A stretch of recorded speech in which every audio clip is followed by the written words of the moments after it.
Welcome to this taster lecture on behalf of Jesus College Oxford and the Oxford University working with British, Bangladeshi and Pakistani students program. It is very wonderful to virtually meet you all. This particular lecture that you're going to watch is made up of a mix, a sort of a collage of different lectures that are used to teach the history of Islam at university. So you're going to be witnessing the things that you would be watching and experiencing as university students, either in the theology faculty or possibly in the history faculty.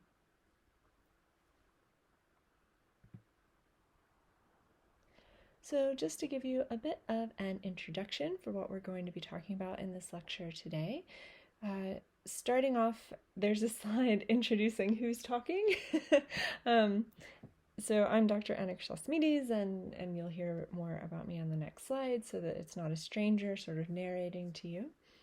After that, I'm going to talk a bit about the background to the world that Muhammad was born into. So the 5th through 7th century Arabian Peninsula. It's a broad overview, but it will give you some ideas of the cultural and religious trends that were present at the time when Muhammad was born. So the kind of background that he would have grown up within. Next, we'll move on to the 7th century Indian Ocean trade and the influence this had on the Arabic language as well as the early Islamic community. Then we'll have a section on religion in the 7th century Arabian Peninsula, so talking about the different types of religion that were present during Muhammad's lifetime, the types of people that he may have been speaking to when he was preaching, and basically just the general milieu or cultural tendency towards different religious traditions that would have been around while he was alive. And at the very end, we'll talk about the prophets and rebels that existed during Muhammad's lifetime and how we would be looking at them in a slightly different lens than is normally found within the religious tradition while doing religious history. So when you do religious history, you look at these people as competitors, as interesting historical figures. At the very end, very end, you're going to have an introduction to 2 activities that we are going to do in our live seminar. So I would very much like you to pause the slide when you get there and try to actually go through the PDFs that you should have and see if you can do these activities on your own a little bit. And that way, when it comes time for our seminar, when we're all in person, well, not in person, but when we're all talking on either Zoom or Teams, you'll be able to respond a bit more quickly and probably with a bit more confidence, and we'll be able to have a more lively conversation. So it's really at the very end, it's just like giving you a bit of an insight into what we're going to talk about for the seminar. So just to get started, I thought you might want to know who I am. I'm just this disembodied voice. I'm Dr. Anna Chrysostomides. I am one of the Islam tutors for the Faculty of Theology and Religion. My research focuses mostly on Christian-Muslim relations in a period called late antiquity and also the early medieval period. We're going to be talking about late antiquity again in just a few slides, so you'll know what it is by the end of this lecture. So hello! It's really nice to digitally meet all of you. I obviously wish we could be meeting in person, but I hope that this session can be fun for you regardless. In order to really understand the very beginnings of Islam, it's important to understand the world that Islam was born into, the world that Muhammad was born into.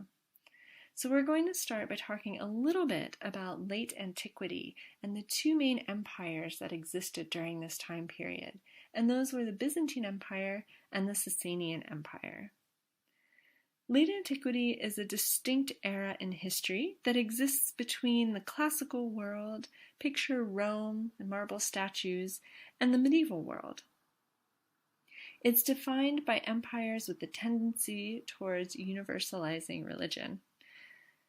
So the Byzantine Empire claimed to be Christian and attempted to spread Christianity and attain the loyalty of Christians living throughout the world, while the Sassanian Empire claimed to be Zoroastrian, which is their own particular religious tradition, and it styled its elite class social structures and many of its laws based upon the Zoroastrian faith.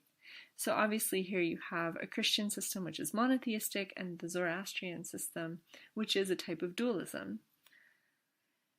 So faith and loyalty to one's empire were not so far removed when the heads of each religion also ruled the state. Although it's important to remember that there were significant numbers of Buddhists, Jews, Manichaeans, and Christians living in the Sasanian Empire, as well as Jews and Manichaeans living in the Byzantine Empire. So there was some diversity. There were minorities even in this system. So these helped to create local identities that were composed of a mix of religious, ethnic, and different ways of living, like urban, rural, and nomadic. During late antiquity, we see a solidification of various forms of Christianity, Rabbinic Judaism, and Islam.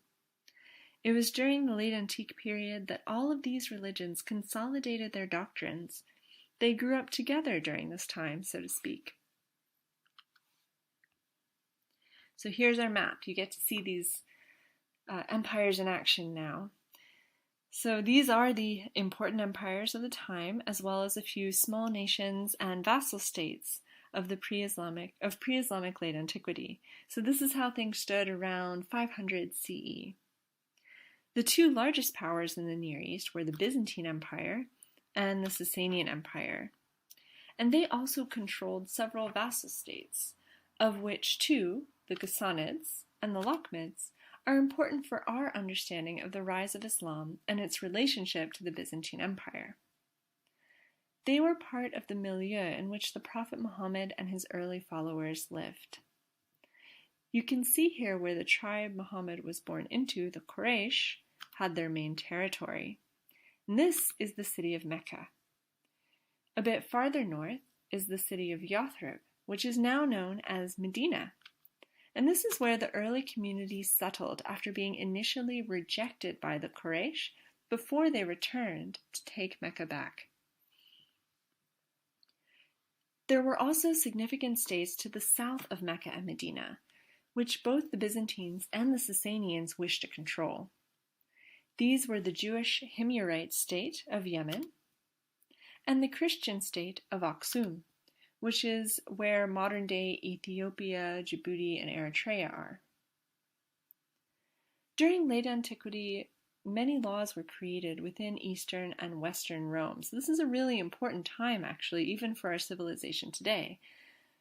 As well, these things were still happening in the former territories that influenced the legal systems of Europe and Americas today, and the beginnings of this process also occurred within the Umayyad and Abbasid empires. And these are empires that come after what we're talking about today, but I think it's important for you to see how some of the ideas that begin in Mecca spread throughout this entire map. The so-called Golden Age of Islam, which is during the Abbasid period, and the legal and religious texts upon which so many current systems of law and religion in this part of the world are based upon, come from Mecca, right there in late antiquity.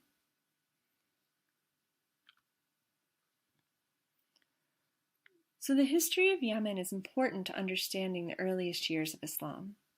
During the 300s, the Himyarites were becoming a power that both the Byzantines and the Sassanians were hoping to win over. The Himyarite state and culture would have influenced Meccans through trade interactions, and they themselves were influenced by both the Byzantines and Sassanians. So this is a stone relief from Zafar, which was the capital of Himyar in Yemen. It depicts a Himyarite king with a crown and a staff, and is from around the 5th to 6th centuries CE. The Himyarite kingdom embraced monotheism in the 300s, and they did it all out. We have no evidence of indigenous polytheistic traditions in the Himyarite kingdom after 380. The majority of the inhabitants were Jews, though there were some Christians as well, particularly those with trading ties to Aksum, which was an ally of the Byzantines. So this is the Himyarite Empire again, and then this is Aksum, so you can see where we're talking about. So the Himyarites, or Yemen, was taken over by Christians from Ethiopia. So people from Aksum, that general area, came over and sort of colonized the Himyarite Empire. The most notable ruler for our purposes is Abraha, and he ruled independently from Ethiopia, as in once he got over there and colonized, he cut himself off from Aksum and stopped taking orders from them and ruled on his own. So he did this from 525 to around 570 CE. He and a couple of people who came after him. Rather than changing the state structure, these new kings attempted to fit into it, even adopting the Himyarite titulature for themselves and making public statements in the local language, although they were openly Christian, while the locals tended to be Jewish. Abraha boasted of ruling all the way up to Medina, which you saw on the map before, although this is somewhat questionable. But there is an inscription from 548 in the city of Marib, which is in Yemen, which records the visits of envoys from Ethiopia, Byzantium, Persia, and 3 Arab vassal states. And those would all have been to the north, those Arab vassal states. So you can see how wide-reaching he's made this empire. In the 570s, the Sassanians encouraged a coup by supporting a local Himyarite prince, and then imposed direct Sassanian rule when their coup was successful. And that ended Himyarite reign. However, the Jewish and Christian religious culture and the unification under Abraha influenced Ethiopia's rule of towns and tribes up to present-day Medina. And it would have played a significant factor in the culture of the Arabian Peninsula. Its downfall was only a decade before Muhammad's birth, or possibly in the same decade as Muhammad's birth. When Muhammad was born is a little bit up in the air, so it was around 570, which is also around the time that all of this occurs. So, in sum, the Arabian Peninsula was strongly affected by the major cultural trends and events of the late antique world. With influential cultures and events happening all around them, and an economic system based mostly on trade as opposed to agriculture that encouraged the movement of people and ideas, being tied into the 2 main empires of their world, the vassal kingdoms associated with them, and the faiths of Judaism, Christianity, and Zoroastrianism, was inevitable for the people of the Arabian Peninsula. Okay, so trade routes. The Arabian Peninsula, as you can see, was not isolated at all. And before we really talk about Islam and Arabs spreading into Africa and the Indian Ocean region, we need to really think about them coming to Arabia, because there actually were groups of people from the Indian Ocean communities and Eastern Africa, particularly Aksum, living in the Arabian Peninsula at the time that Muhammad was alive and preaching, and they were very much a part of the early Islamic community. So trade with India is one of the main ways that monotheistic traditions actually spread amongst the peoples of Himyar and Aksum. So the bottom part of the Arabian Peninsula, and again you saw that little arrow pointing at Aksum in Eastern Africa, around where Ethiopia is today, but much larger. This is because there used to be a Roman trade network that went down through the Red Sea and out into the Arabian Sea and could trade then with people in the Indian Ocean, right? So it just sort of moved through. However, Rome declines and the Byzantine Empire's reach is not that far. What ends up happening is that the merchants from the Indian Ocean move through the Arabian Sea and end up setting up ports and settlements in Himyar, in the southern Arabian Peninsula. The same thing happens with Byzantine traders from Aksum. So you see Byzantines coming down from Egypt into Aksum, that area around Ethiopia today, and they would either stay there and set up communities and ports there, or they would also set up communities and ports in the southern part of the Arabian Peninsula. And so you have a lot of mixing and mingling between both communities from the Indian Ocean as well as communities from former Roman territories or Byzantine territories. And it's a huge mix and mingle, and Arabia was the absolute center of that. This also occurred because Arabia was a large exporter of frankincense. and different types of incense. So this is one of the main things that they traded in. So people were coming to bring them things, but they were also taking incense and frankincense away. So Byzantine traders settled along the southern coast of the Arabian Peninsula and in the coastal cities of Aksum as their own trade network shrank, and with this they spread their own form of monotheism, which happened to be Christianity. So let's talk about peoples from the Indian Ocean and the 7th century Islamic community. Before Islam goes to the Indian subcontinent came to the Arabian Peninsula. So before Muslims traveled to what was in Arabic called Sind, there were several ethnic groups from this area who settled in the Arabian Peninsula, and people from this region were generally labeled as Hind. The ethnicities that are listed in early Islamic literature, whether they be hadith or chronicles, are Azats, Asawara, Siyabiya, Ahamira, and Maid. The Azat were particularly famous. They're also known as the Jat, so if you see them in English texts, they'll often call them Jat. They were known for medical skills, as well as being cited within hadith literature as having a distinctive complexion to which other peoples were measured. So basically, there were enough people who were Azats, that type of ethnicity from the Indian Ocean region, that everyone recognized a distinctive sort of skin tone with them, and if anyone else looked like them, they would say, oh, you look like Azat, which means that there were enough people from that region there that it was a specific character trait that they noticed and would then compare others to. They became normative in the Arabian Peninsula. They were considered trustworthy and were mentioned as announcing their loyalty to Ali during the Battle of the Camel. So the Azat have a very respected place within the literature of early Islam.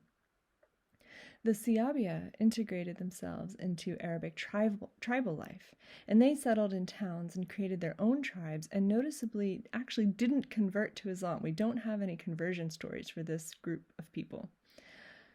But they weren't called out as enemies either. So they appear to have been incorporated as allies, as a part of the Arab tribal system, but they didn't convert, and that was, for some reason, looked over and accepted, which is really interesting. And actually, more research should really be done into that. A lot of this stuff is fairly new in terms of research. There's not loads of... There are several books and articles, enough for you guys to write your essays, but in terms of actually doing professional research on this, there's a pretty huge dearth. So if you're interested in doing a PhD later on in life, this sort of area would be something really great to consider looking at.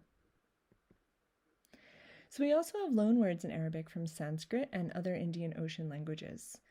There are several in terms of trade, which you can see here on the side. Things like sandal for sandalwood, misk for musk, kafur for camphor, filfil for pepper, things like that. And these are Arabic words that seem to have come from Sanskrit and other Indian Ocean languages. In terms of navigation, we have dunij, which was a small boat, barja, a group of ships, huri, another word for another small boat, balanj, which is a cabin, and nahuda, which is a captain. So these are all terms that you would understand, like there's people moving around in the ocean, they're using these different types of boats. They need to have similar words that they can use to talk to each other about how they're navigating, where they're going, who's in charge, and the specific areas of the boat. So this implies a certain amount of working together, a certain amount of communication, especially that these loanwords have come into Arabic. The Quran actually uses 3 words that originated in Sanskrit. So zanjabil for ginger, misk for musk, and kafur for camphor are all in the Quran.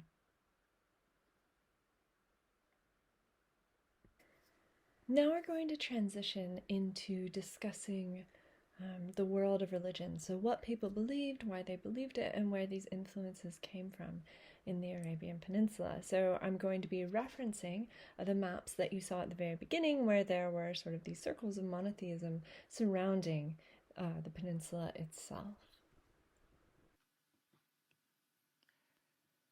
As you saw from the previous slide, the Arabian Peninsula was surrounded by and populated with various forms of Christianity, Judaism, and Zoroastrianism.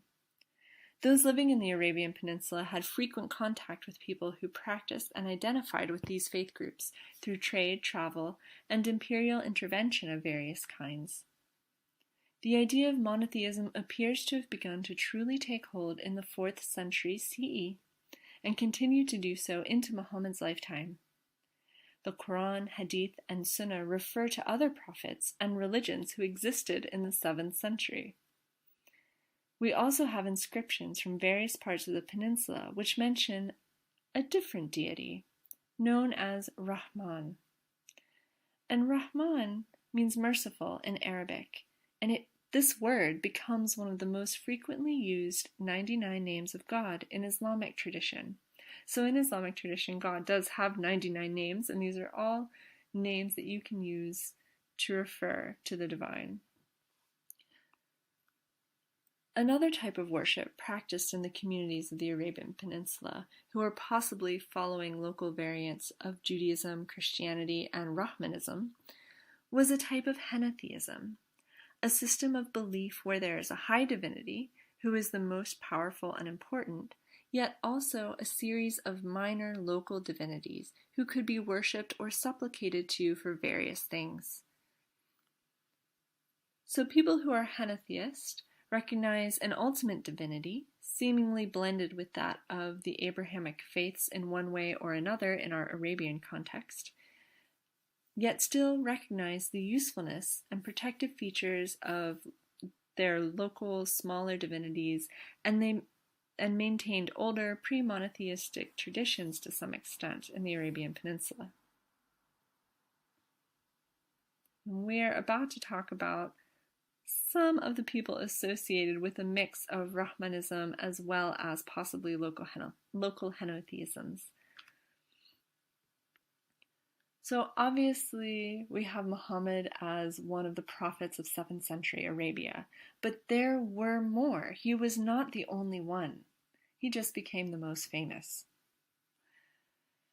There was also Musaylama, who preached a type of monotheism with the main deity called Rahman, which we mentioned before. He claimed to be a prophet, speaking on behalf of Rahman, and he also had a rhyming scripture, much like the Quran, and is treated in the early tradition as a direct competitor with Muhammad. And then we have Sajja. She lived with the tribe of Tamim, and her mother was from the tribe of Taghlib, who were predominantly Christian. She seems to have gotten much of her belief structure from local variants of Christianity. But her name for God was Lord of the Clouds, Rab al-Sahab. She eventually joins forces with Musaylama, but outlives him. And before her death, she returned to her kinsfolk among the Tamim and converts to Islam. And then we have Aswad. And Aswad led a religious and political rebellion against Muhammad amongst a local community which had previously joined the nascent but quickly growing Islamic community. Although the conversion of the community to Islam upon joining forces with Muhammad is a bit unclear, it's hard to tell in the early period when different tribes and different villages are actually converting to Islam or when they're just making political alliances with Muhammad and his followers. Even the word to submit to the religion of Islam is ambiguous in Arabic, and at least the one that's used in the earliest sources. So in any case, Aswad leads this rebellion, and he claimed he was a soothsayer, that is, he could predict the future. He also apparently could perform miracles, much like Jesus in a similar style, and he claimed that he spoke on behalf of God, whom he also called Rahman. A significant portion of his belief structure was influenced by local variants of Christianity, and he too was seen as a direct competitor with Muhammad. Within Islamic tradition, these figures are the baddies. They're the rebels. They're not usually portrayed as the good guys, or good girls in Sajja's case. However, when doing history of religion, which is what we're doing here, we can look at them from a different perspective and see them as a larger part of the spread of monotheism into the Arabian Peninsula, and evidence of significant cultural and economic connections between the late antique Arab tribes and the leading empires of the era. In the end, Muhammad was the most charismatic. Some would say the one who was divinely ordained, in terms of the monotheistic prophets from the 7th century. And he went on to establish a community which would grow into a thriving, world-changing culture.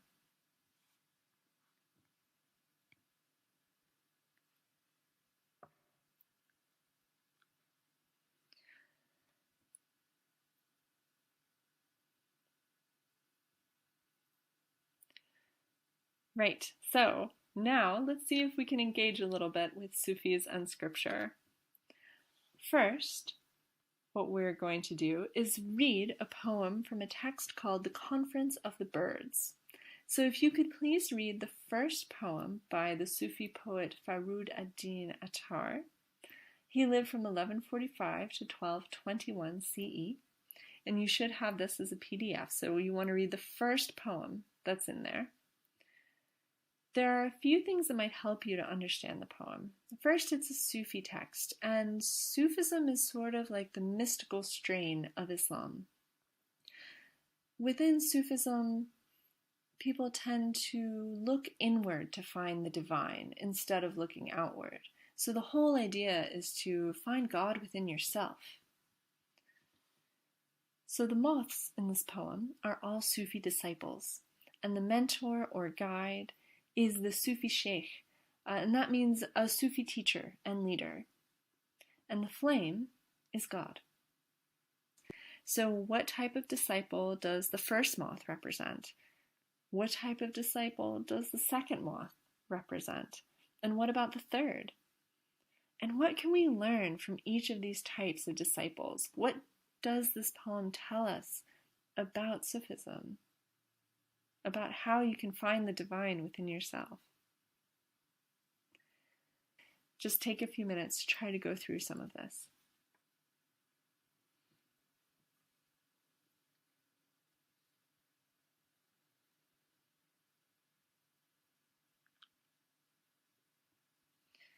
Right, so now that we've gone through some fun Sufi poetry, let's play a little bit with the Abrahamic Scriptures game. So I've designed this to see if you can guess which scripture these quotations are from, and it's harder than you might think. So your options are the Hebrew Bible, the New Testament, or the Quran. So please read these quotations and then insert the scripture that you think each one is from under their respective category. So for example, under the heading About Creation, which is one of the headings you'll see on your PDF, the order might be Quran, New Testament. There may be duplicates. There's not necessarily one of each scripture in each category. So have fun, and then we'll talk about it afterwards.